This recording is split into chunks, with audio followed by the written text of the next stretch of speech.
I think we knew very early on that it was a spiritual battle. And I think that's part of what made it hard. Yeah, the pain, the physical, it was all of it trying, very trying. Some battles don't leave bruises you can see. They happen in the quiet, in the mind, in the moments where giving up feels easier than pressing on. Yet somehow, through the exhaustion, through the doubt, through the spiritual warfare, you serve, you still show up. You still pray when you don't feel anything. You still worship even when your spirit feels tired. Because even in the middle of the battle, God is still good, still faithful, still near to the weary heart. His strength has a way of meeting us exactly where our heart runs out. Maybe perseverance isn't loud. Maybe real faith is continuing to walk with God when every emotion tells you to stop. Choosing obedience when it's hard. So the question is, if the battle has been trying so hard to make you quit, what does that say about the purpose attached to your obedience?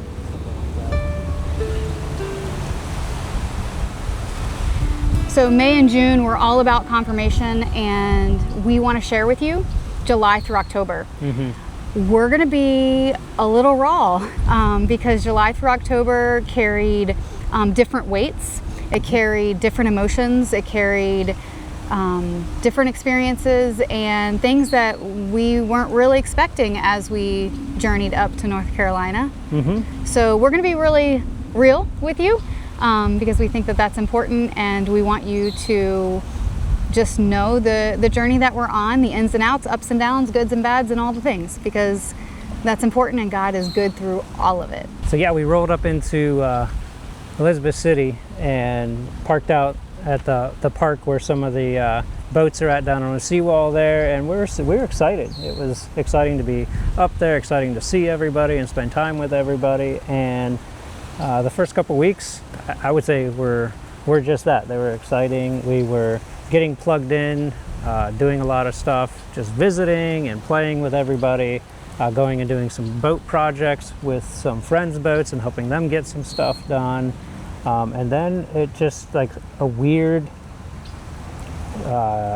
period of just feeling the squeeze of something. We couldn't really explain what it was. Yeah, I was going to say a tightening. Yeah. It was. Yeah, it was a. You can't put words to it. I was going to say it was a pressure, but squeeze is good. Yeah. Squeeze is good. Almost like a feeling of inability or stuck. Yeah, it was a really, really weird place to be, because we had the opportunities to go and do all the stuff that we wanted to do and all this other stuff, but feeling like we weren't allowed or didn't have the permission to, I guess is the same thing. Yeah, but the not allowed and the not permission wasn't the feeling from the people around us. No. It was definitely like a spiritual stuck. Yep. A spiritual block maybe, or a wall, or like a pushback. Right. Is really kind of what is the best way to describe it maybe. Almost like I had no other way of describing it other than like having somebody stopping me from getting into somewhere. Like it really literally felt like there was somebody guarding the gate, saying I'm not allowed to go there. But we tried to persevere through it. I think we did persevere through it. And we did. I don't know how well. Yeah, in the moment we were trying our best. Yeah. And we were still able to do a lot of fellowship time and tons of projects. We helped fix several of the boats up there that were on the docks. Yeah, to get them ready to sell, because Yep. it was time to sell a few of the smaller vessels. Yep, there were boats that were no longer needed, so it was best to rehome them and find someone who would love them and pass them on from the ministry. So we helped clean them up and get them moved along. Did some other projects, helping do repairs on some of the other team's boat, like rebuilding a bulkhead and just several other projects. You worked on a lot of the outboard engines. Oh, yeah. We had like the outboard engines lined up Yep. in the park. As best I and could. You're working on trying to get them running or tuned up to be able to have those ready for future boats or to sell them as well. Yeah. Through it all, what kept us grounded, which we would like to encourage you, is being connected to community was our anchor, which is obviously the Lord and his design. Yep. Because we had fellowship with our Maritime Ministries crew. God had divine appointments with us in the midst of that season. We had regular prayer nights and fellowship times and times at the dock working together and serving together. We even found a church that we really, really enjoyed attending every Sunday. It was like God, I don't know, it was like he was speaking right to us every single Sunday, every single message, every single event that we went to. Yeah, it's like the message was just like, ah. It really kept us, I don't have a word. It kept us encouraged to persevere and just hold on to what we knew the Lord was leading us to, because really in that season I was literally starting to second guess, not necessarily second guess, but questioning if it's really what I wanted. Like is it worth the wait? Is it worth the struggle? Because frankly I'm happy in the camper and exploring the country that way. So is it worth all the effort and patience to go the direction that you believe and truly want the Lord to take you, but not seeing it happen? And at this point, it's been 2 years into that walk. Yeah.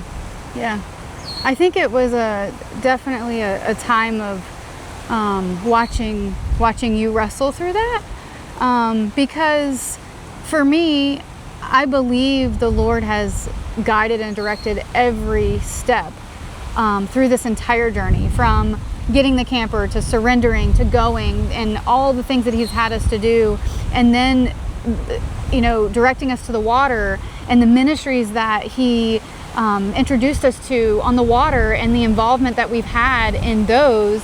That I think for me it was hard to watch you wrestle through. Are we even supposed to be on a boat? Do we want to be on a boat? Is that what you're doing, Lord? Right. And it was a good time to lay those questions before the Lord again, because I think it was almost another level of surrender.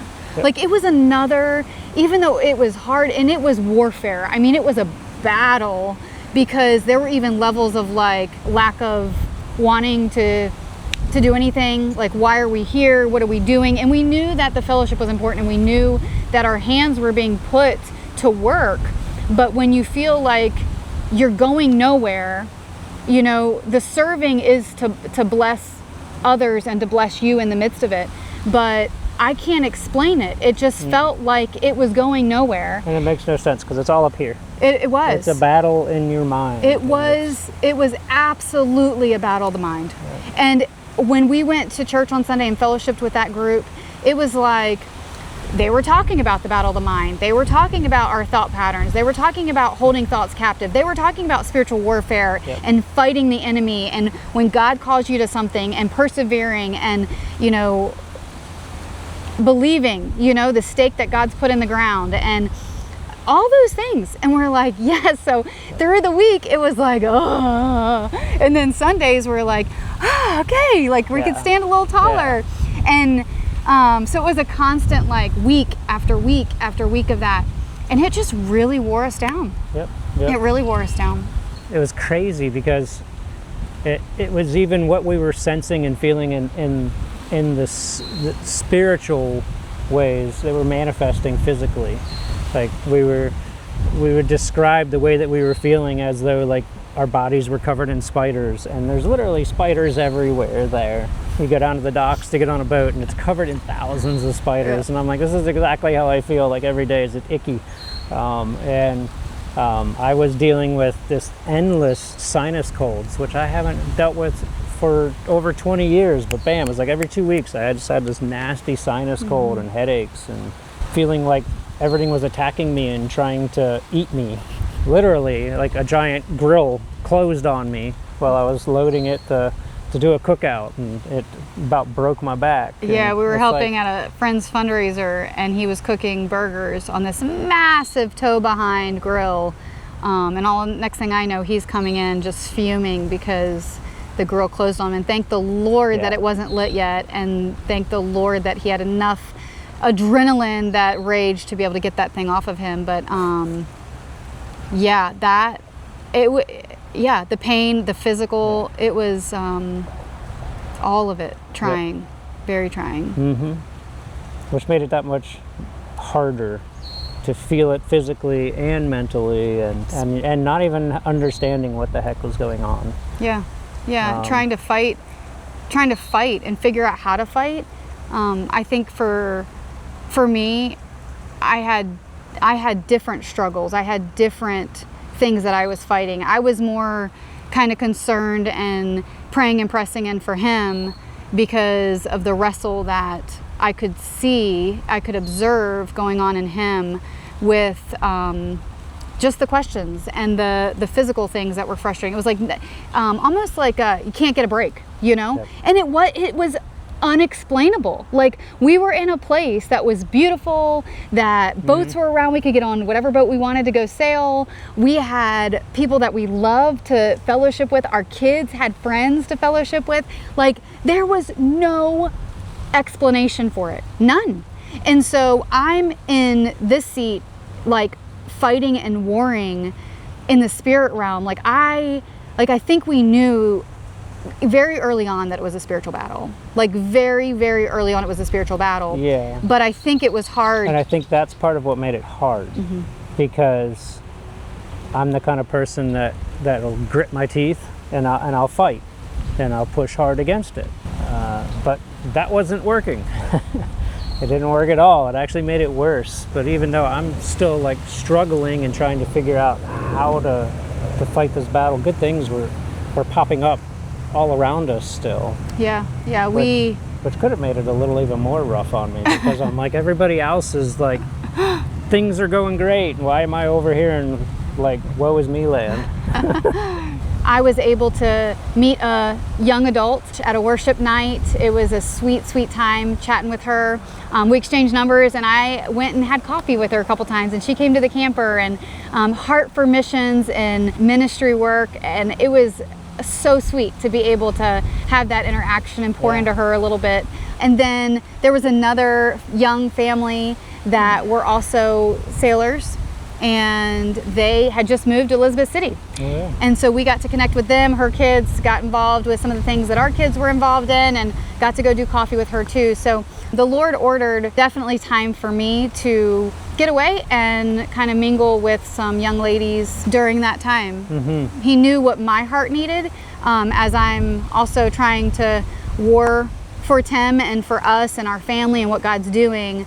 But in the midst of that, just being able to be encouraged and get encouragement from others, that was a big deal for me. Yeah, and we still got lots of time on boats.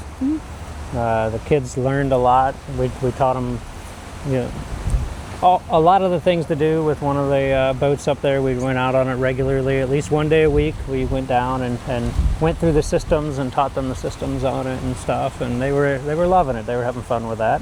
Early in the summer, there was a youth camp that had come, and we were able to take a few of the boats out with the Maritime Ministry crews, like 15 to 20 teenagers on the boat at a time, and sailing and swimming, and that was super fun to see the boats used for that form of ministry. And to be part of all that. We got to go to the Outer Banks. That's the first time I'd ever been to that area. We went with another family and walked those dunes. Walked on the dunes. That was and crazy. Everything. That was really cool. So that was fun. Lots of good and fun things that we were able to partake in the midst of the hard. Yep. Yeah. God's gracious with us like that. And pressing in through the whole thing. Some of the things that I was doing regularly was going for walks in the morning, sometimes 1, sometimes 2 hours every morning. I'd go for a walk with earbuds in, just listening to sermons or music or whatever, and that was, you know, helping me work through and trying to figure out what was going on. Should I go ahead and just be like, should I say like what the gist of what I was feeling through it, and then About the programming piece, or about what? What would you? I don't know what. well, yeah, I wasn't gonna say like, Okay. Yeah, I don't know what you're going to share. So I was just gonna say that, you know, the meat of what I was feeling was this like feeling that I'm not allowed to do the thing that I want to do because I'm supposed to do all these other things.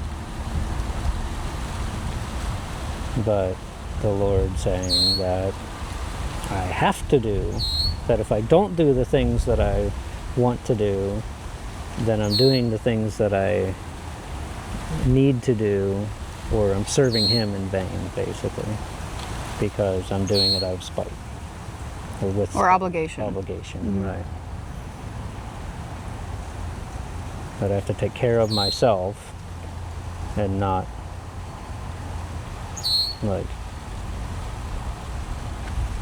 do all this stuff in spite of myself. Does that make sense? Kind of. Yeah, that it's okay for That it's okay. that God Not wants only you is to it tend okay, to but it's yourself. actually necessary. For you to tend to yourself. Yeah, So for that in you the can. season that He's walking us into, that it will be necessary for me to take time off to take care of myself. Mm-hmm. To not just constantly be like serving and putting everything first, everything else first. Mm-hmm. When I heard that, boom, I was like, okay, I'm gonna go do the thing that I need to do, and I'm allowed to do it, and everything lifted. I think the biggest piece too is trying to figure out how to like portray that like God put those desires in us for Him to be glorified through the things that we pursue according to our passions, you know? Mm-hmm. And like that's a big deal so it's not that you're not allowed, you know what I mean? Like that's like the turnaround for that. Like it wasn't that you weren't allowed. The enemy wanted me to believe I'm not allowed. Like the reason that none of this is happening, like we're not on a boat yet, we're not out serving like on the water, and the way that we pictured it is the enemy's like got this thing in my head that we're not allowed. Mm-hmm. Yeah, and I thought a big piece, which you don't have to share it in this video, but I thought a big piece too was like a breaking of like a I don't have a better word other than like a piece of identity, you know, like a piece of like of one surrender, right, of even like the idea of boat and ministry and like the surrender of that, even like laying that down and being like, God, okay, if this isn't if I'm picturing it wrong, correct it, because I can't do this, right? Like that was a big deal. That was a big deal, yeah. But also the piece of you wrestling with the Lord in your thought processes and in how you process things and how you attack situations and how you and how like God was teaching you about you. Right. Like that was powerful. I'm not saying you have to share that, but I think that was really powerful for me to hear that that's what He was doing, because I think it was monumental in freedom. Right. You know? Because I think, yeah, anyway, you don't share that, but that was something Right, that was big. right. I'm And I just think the reminiscing words with you were looking for is that when I said that God's not, I don't believe God's reprogramming me. I think He's teaching me how He programmed you. Yeah. I think that's big deal. That's a big deal, babe. It's a big deal, because I think that there's a lot of people that question themselves about why does their brain think this way, or why don't I act like this, or why don't I act like other people, why don't I care about what other people care about, or why you know. And I think it's a battle, it's an attack of the enemy to, in our minds, to say, you know, like, you're not actively saying God made a mistake, but there's so much confusion there because we feel like we're different than everybody else, or you're different, you know. And when God can say, I'm teaching you, I programmed you for such a time as this. Hey, I didn't even notice I put that shirt on. For such a time as this, for what he's calling us to. You're a dork. Well, you know. Anyway, I think that that's a big deal. Okay. It's being raw and real, and because those are hard things. But he's a good God to continue working on us. Yep. That's all I got to say.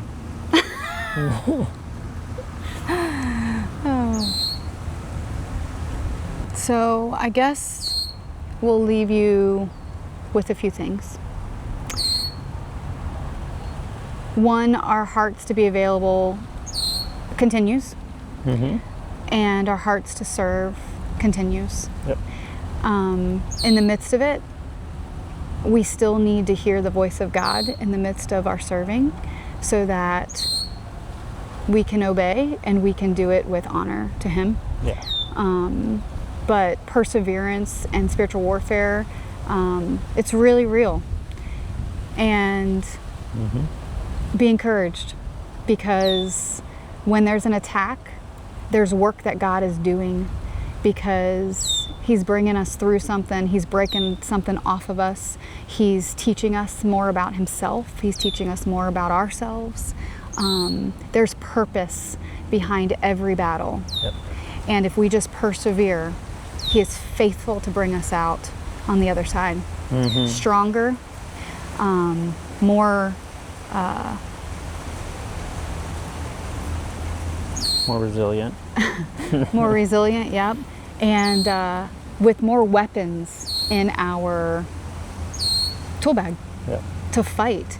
And I believe that it was so purposeful. Very, very purposeful. I mean, you can't logically, looking back on it, you can't logically think, you know, I'm going to go do this next great big thing, you know. You can't say with the Lord or for the Lord. It's always with the Lord. We can't do anything really for Him and not require an extra level of training and growth to be able to do it. Yeah. And that's what it was. July to October was training and growth. Yeah, a little bit in the physical, but man, a whole lot in the spiritual. Oh yeah. Oh yeah. And I'm thankful for it. It was a gym full-on gym session for our spiritual growth and what we could endure and how to endure. Yeah, definitely. Thankful for it. So we left there, actually in really good spirits. Yeah. Like it was like a light switch went boop, and all of a sudden we're just like, all right, we're back into this. As soon as the wheels started turning again. Yeah, and even before that, it was like the Lord. Soon as in that whole thing, I remember saying, "Okay, Lord, what do you want me to hear?"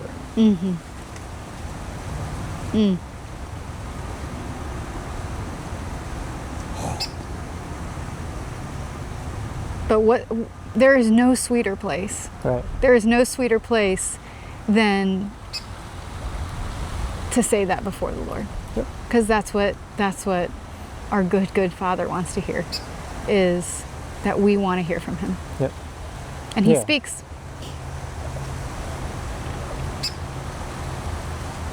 That's it. That's all we got. No, we got more. Yeah, soon as I said that, and it was like that weight lifted off me, and He started speaking. But before that, it's like I wasn't really listening to Him. I was listening to myself and what I could do to get out of it.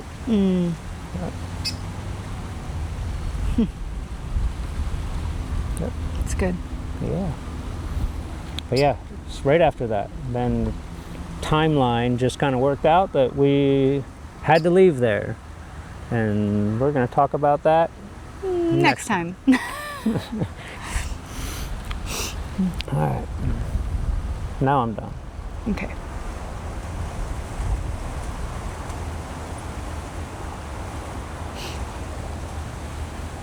I love you. Love you.